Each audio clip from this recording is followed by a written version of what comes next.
tulabye bakuyise oyogereko n'omusingi kiki mutandise okuteeseganya era kwe kyali kusaba kwe kuliwo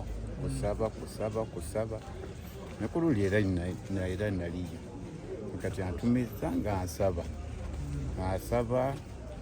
nga bwe yasabye ekisonyiwo asonyibwe ali mwana yajja by accidentally kubanga naye kolabanga yajja yali tayinza kweyokerera kutuuka kweyo stage kati n'olwekyo nkitwale nti naye baafuna akabenje ne mugamba nti nze siganye ndi nannyini mwana naye ate omwana oyo weewuunye kati yali akuse wa gavumenti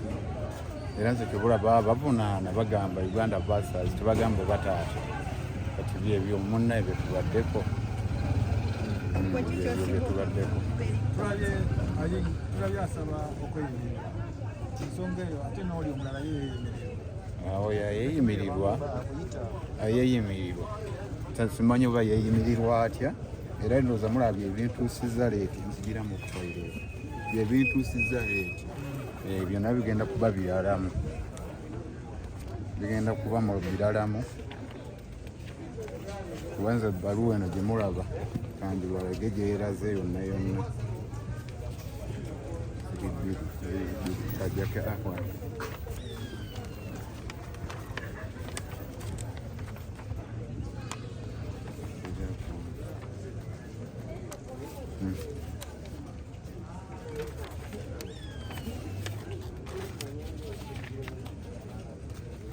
Baluwa egamba etya muzeeyi? Ne baluwa njagala kumanya musawo mabirizi yafuluma atya nga ne mandatory period tennaggwako ate nga bali ku charge sheet y'emu kiwulidde ate nga n'okuva ku mwana wange mpulira okunnuma nga kusingana kuva ku ye kuba yagaana okukolera omwana wange lufalo nakuma omwana okuva ennaku z'omwezi 22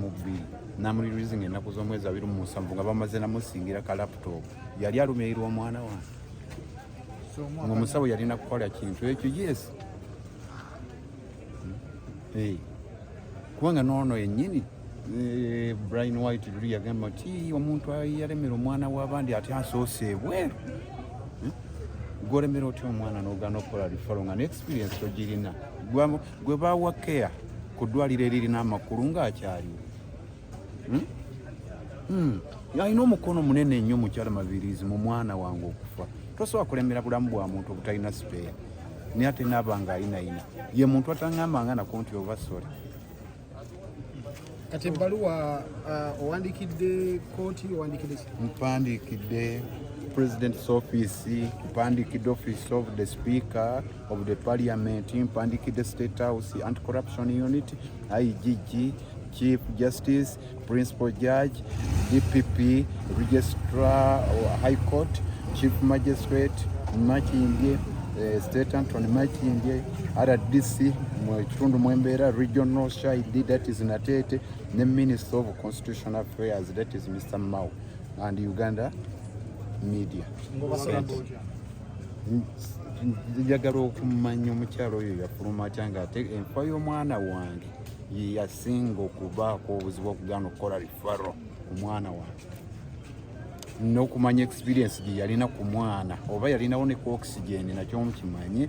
naye ogaana okukolera omwana wange lifaro Brian White waali gwe baatwala wagasa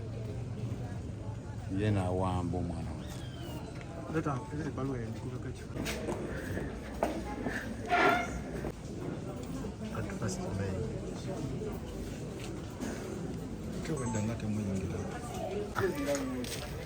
Kwatisa eri eyazenda naawe bone